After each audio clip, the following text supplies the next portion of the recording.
in episode 4 where the mum and dad are there going, well, he was in his room. We That thought he was safe. He's just at home. that's He's the in one his room. again. He's on his computer. What more can we do than than protect him like that? You ought to be in pictures. Oh, what a hit you would be.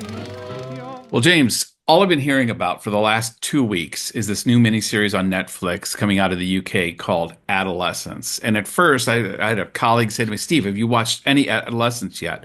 He was so, excited about this. And, when you kind of capture someone's excitement, I was thinking about it immediately went onto my watch list. If somebody's this excited about it, I at least got to give it a look-see.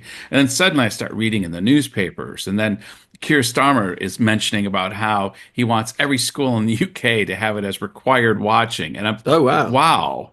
I gotta check this out. And I missed your review of it on Phil's show the other day, but I jumped into before the rugby sevens on Saturday. I got up early and I binged it, and wow, what a show!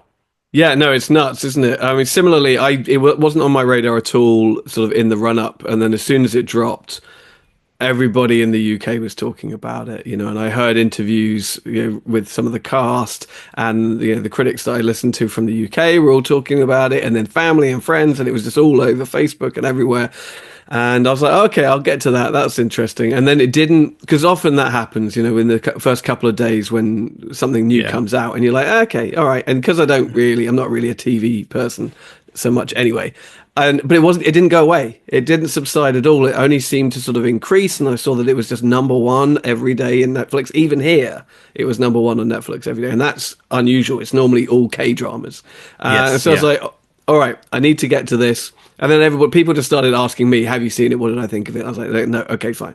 I'm going to set aside some time. And by this stage, I was aware of the format of it, that it's like 4 hour-long episodes, and each one is a single take set, in 1 hour of real time at various points during this entire case. And I thought, okay, this feels like something I need to sit and binge in a single sitting. And yeah, so glad I did. It's just incredible stuff, a real sort of emotional roller coaster. Now, James, explain to me a single take because I'm a little amateur filmmaker and I know what extended takes are, and I'm used to seeing long takes.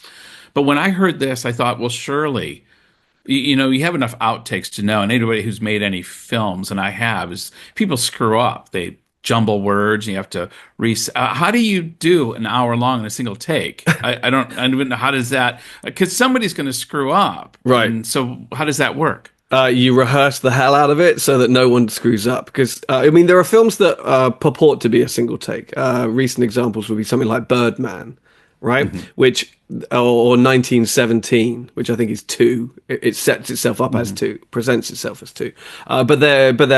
They cheat. There are hidden edits throughout, and they're fairly open about that fact. But it's supposed to just give the impression of it's just one continuous thing. Right. However, what they've done here is it absolutely is 1 hour long, single, unbroken shot. So it's one camera. You're not cutting from something to something else. You can't. Right. You can't edit. You can't cut. So you have to just map it out. You have to block the shot as best you can. You've got to rehearse it, so that the actors all know exactly what they're doing. They know their marks. They know their lines. The camera people know exactly what they're doing. All the extras, everybody else knows exactly what they're doing. You just got to go for it. And they've been quite good about releasing behind the scenes stuff about this. And as far as I understand it, in each case, they got to a point where they're like, okay, we're going to do it twice a day. We're going to shoot it twice a day. And for each of the 4 things, I think one of them, it might have been the first episode, they did it in like the second take. They're like, okay, we've got it. We don't need to do it anymore. And all of the other ones, it took them the full week.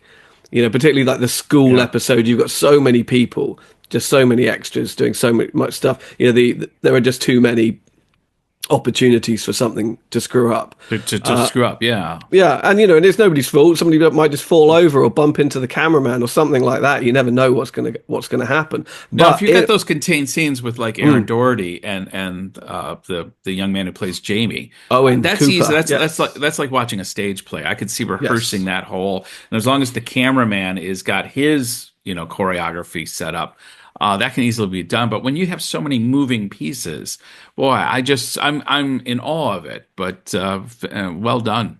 Yeah, I mean, this is what makes it so incredible is that it isn't. I mean, episode 3, I think, is the outlier. It's two people for the most part. It's two people in a room talking. And that in and of itself is impressive. That's an hour-long stage play, but that you can just rehearse. You know your lines and blah blah blah and do it. I Right. think more impressive are the ones where the camera is on the move and when there's action.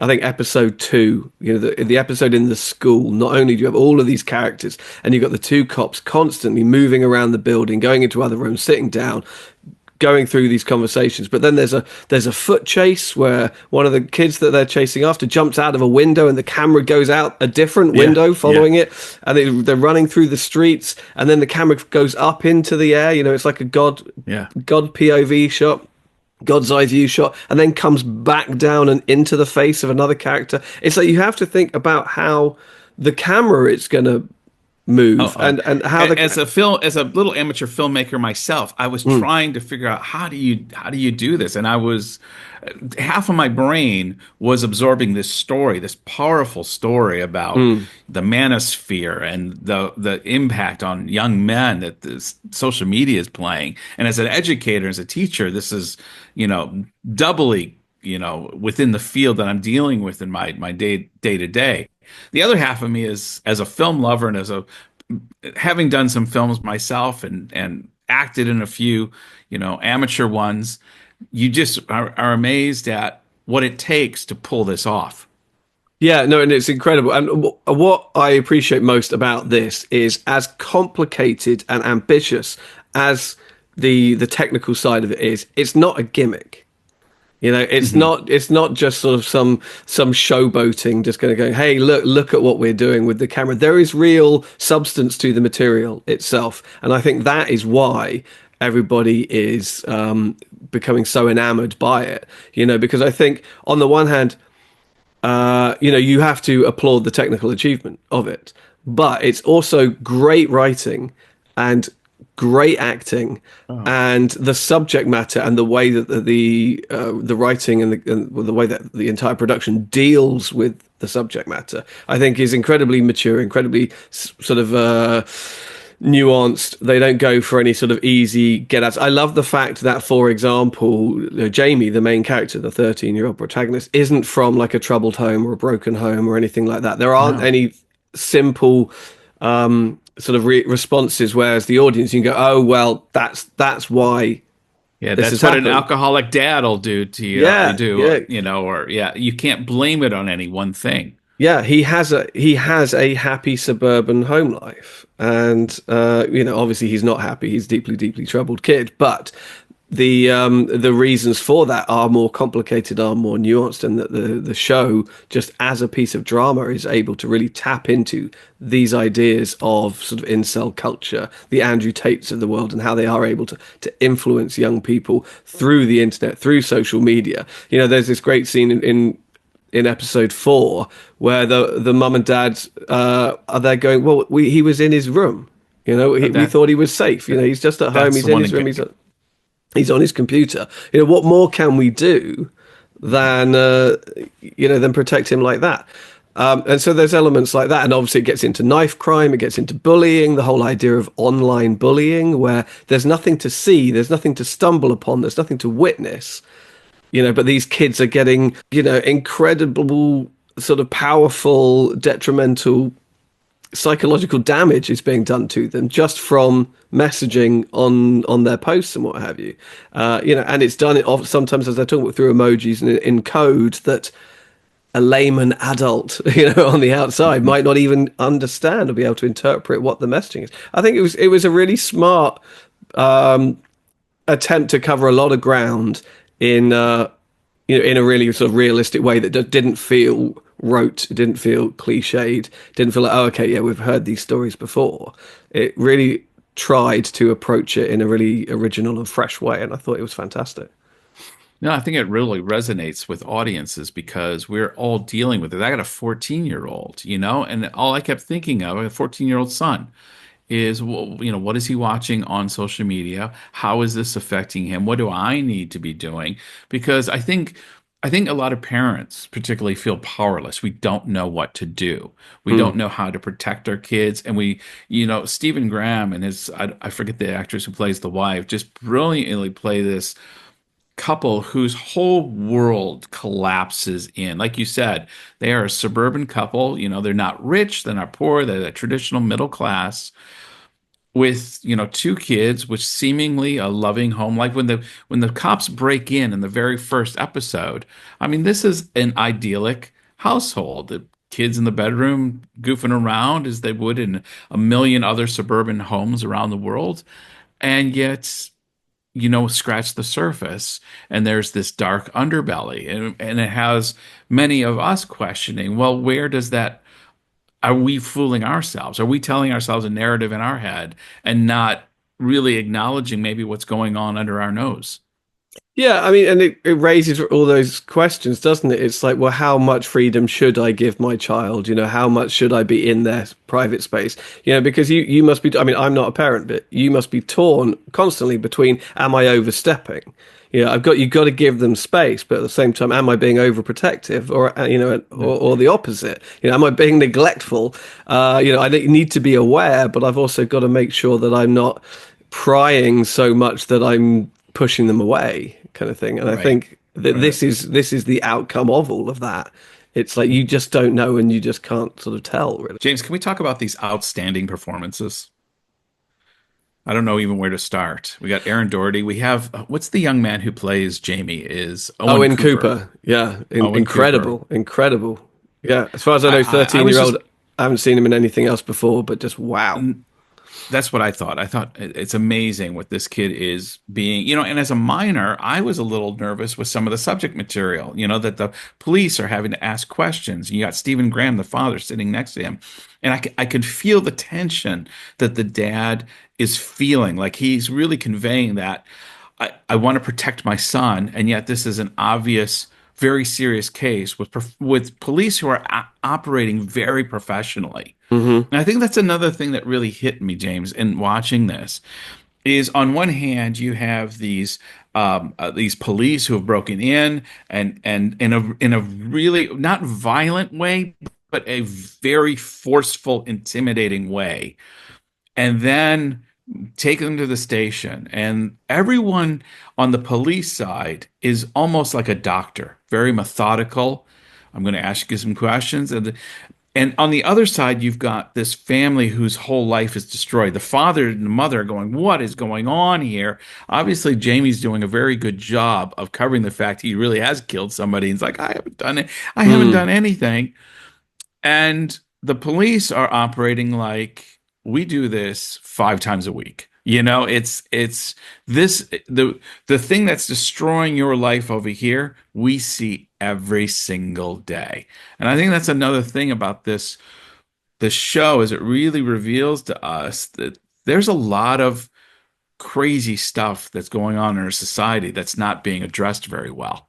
Yeah, what I really liked about it is that, again, as we were talking about with the home life, is the cops are really good at doing their job as well. The cops do everything Yeah. right. They do their job. Yes, they're intimidating. They're powerful. It's kind of crazy right from the beginning, but they're not overstepping, and they're not being overly violent or anything like that. They are doing their job, and I found going through the different stages of his processing in that first episode, where he's like asking all of these panicked questions to various members of the police force, and they're like, well, that's not what we're doing right now. All I've got to do is like take this information and get you in, we'll put you through there, and then you can talk about this with somebody else, and then you can talk about this.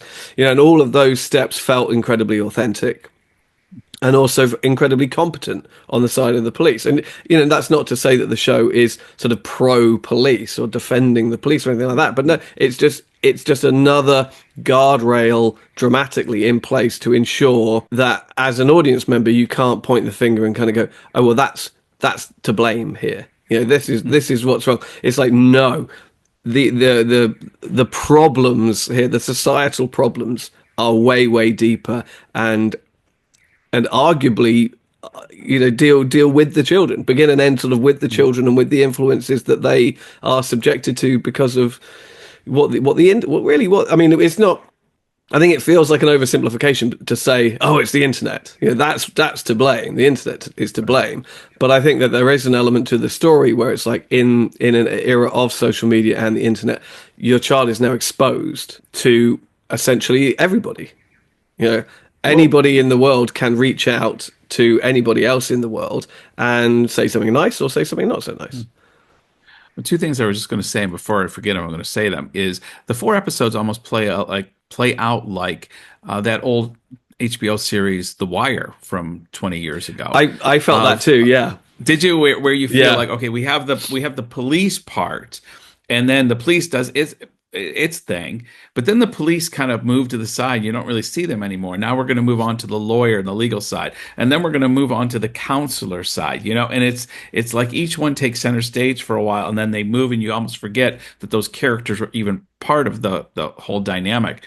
The other element I wanted to raise was, there's obviously an issue that's being addressed here of values.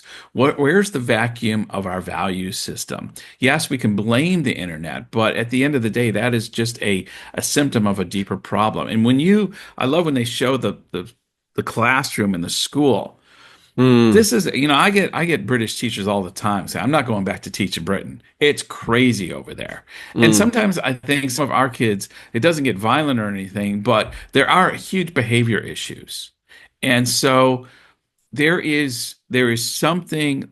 You always see these TV shows of, schools in the 50s, 60s, and 70s, and, students pretty much behaving by and large. Whereas, they're showing these classrooms, and it's just bedlam is going on. And no wonder people are dropping out of teaching and not wanting to teach anymore. Nobody wants to go into a classroom where kids can say and do whatever they want, act crazy, and there's no consequences to actions. I felt, maybe as an educator myself, watching those scenes going, who's going to take, yeah. Anyhow. Yeah, no, it's got to a stage, hasn't it? There are so many protections in place for the children to protect their right. It's like you can't sort of beat a child anymore or anything. Yeah. Corporal punishment has gone out the window, and all of that. And obviously that is a good thing.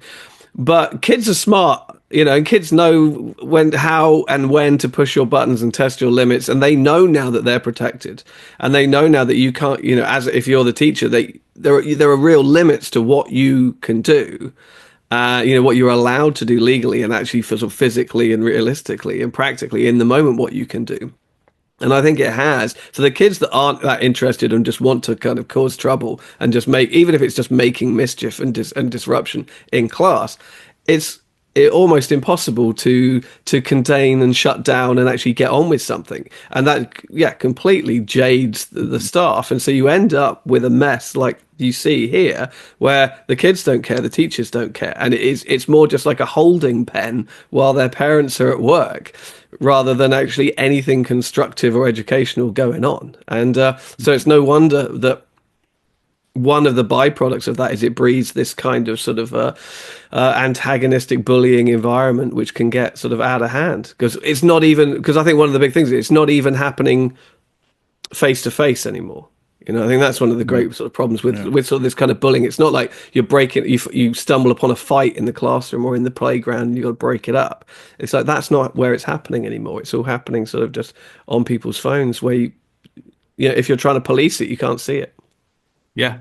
I mean, and in Jamie's case, his whole identity as a young man is being just chipped away at. Like you're not good enough. You're not liked. Nobody likes you. He has that great scene with Aaron Doherty where did you like me? Like, did you, Right. and you can see he's so desperate to be like, And this is coming from a family where obviously the parents love him, but he's been fed a lie either through the bullying or through the manosphere or whatever's online, YouTube, whatever it is, that he doesn't measure up. And this is a mind worm. It gets in young men's minds, and then their whole identity starts to form around it, and then they start to act out in certain ways, and then we're seeing it in not always the most healthy expressions. No, absolutely. And I think, I mean, we've got to talk about Stephen Graham as well, who is sort of Yes, yeah, at the center of all of this. And we've kind of been talking about everything except him. Yeah. I mean, he's one of the co-creators of it. He's one of the producers of it. He's obviously one of the, arguably the lead, if there is a lead. I mean, probably actually Owen Cooper, you could say, is probably the lead more than anybody. And I think it's genius. I mean, not only does it show what an incredible performer he is, how he can do so much with so little. I mean, there are so many moments, not least the moment where Jamie is being strip searched in the police station, where obviously they're not going to have the camera on that. So instead it turns to his father's face. And this is at a moment where the father absolutely knows, not just believes, but absolutely knows his son didn't do anything wrong in that moment. And so he's like, how can this be happening? This is so humiliating. Because also, that there are layers of that psychological moment, because you look at Stephen Graham's character and he's a big tough guy, right? And I want to get onto that in a minute, but his son, his 13-year-old son, and is now being stripped naked and is an underdeveloped kid, and I imagine that one of the many things going through his head at that moment is some degree, maybe not of embarrassment, but slight insecurity that his boy is really being sort of subjected to physical scrutiny in the same way that I think he has become a target of bullying, and that his own insecurities bleed into, all in that moment, on top of all any sort of injustices that you think is just generally going on about what he's been accused of or anything like that. But I think just the casting of Stephen Graham is genius, because he comes with baggage, with our own. We have preconceptions about a character played by Stephen Graham. We are so used to seeing him play gangsters and thugs and fighters, boxers. One of his greatest performances in This Is England as this guy Combo, who's absolutely terrifying. And I think that involved, he's the complete opposite. He's actually an incredibly compassionate and giving soul, and he subverts all of his own on-screen baggage, all of the preconceptions that we bring. And I think it's just one of the many just sort of genius moves in all of this, really. I kept thinking how far he's come too, because even though you talk about him playing thugs, I always think about his first time I ever saw him was in Snatch, when he played Jason Statham's buddy, and he's kind of the weakling guy. He's the guy that could never stand up to anybody. So it's interesting to see him not only in this, but his recent show, A Thousand Blows, just dropped on Hulu. And it's talking about 19th century London underground boxing, where he plays the tough boxer. Which, sadly, I think, as good as that show is, and it's a phenomenal performance he does there. That dropped at almost the exact same time as Adolescence, and I'm almost feeling like his other show, A Thousand Blows, is just not getting the traction. I mean, it's getting really good reviews. Don't get me wrong. But Adolescence just seems to be taking up all the oxygen in the room right now. Yeah, I mean, honestly, I don't have a problem with that at all. I think it's better that it's happening that way around than the other way around. Adolescence was overlooked because of this bigger, splashier show, perhaps, Thousand Blows.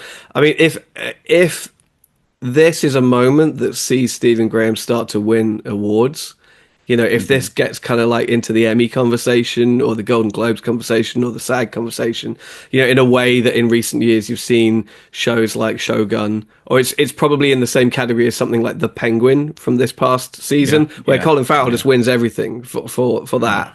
I would love to see sort of Stephen Graham do the same thing here, because he's a guy that everybody knows. Even if you don't know, if I say Stephen Graham, if you don't know who I'm talking about, you have definitely seen him, like you said, in Snatch and in all these British shows. But he's done, since his since the beginning. He's been in like Scorsese movies. He's been in Pirates of the Caribbean movies. He's in the Venom franchise. He's been around for a long time, and He's you're like, been around, yeah. yeah, and you're like, oh, okay, it's that guy. Yeah, I know that guy. It kind of feels like a moment for him, and because he's so Hey, involved in this show, it's just like, yes, now give him everything. that scene at the end when he's in the bedroom and his son is, convicted and he's going to plead guilty. And you just see him seeing all the innocence. He's just surrounded by the innocence of his son's bedroom. And I mean, this is a man whose soul has just been ripped out of him. And he's not even weeping. It's gone beyond being able to even weep. He's just in such a grievous state. And he just cuddles up with the teddy bear. I tell you, I was getting like Yeah. again, half of me is emotionally just drawn into this moment. The other half of me is going, this guy better be getting an award for this because this is fantastic. Well, it's true. It's true. I mean, that reminded me slightly off topic. It reminds me of something that one of my lecturers told me is like on my first day of my film studies degree. He was like, this is going to ruin the way you watch movies.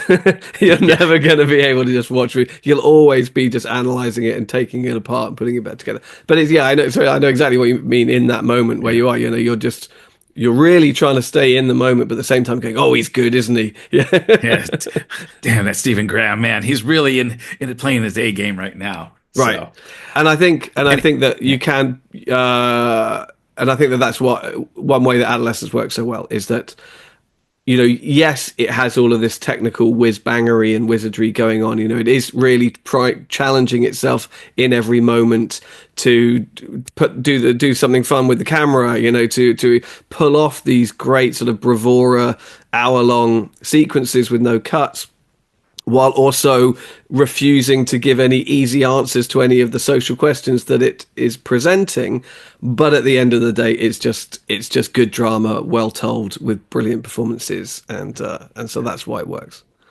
it's those moments of the mundane that actually make this the solid, hit that it is. There's that wonderful scene where the husband and wife, Stephen Graham and his wife, and the daughter go out in the van that's been vandalized, and they're driving around and they're just talking about their life, and it is just the most mundane moment.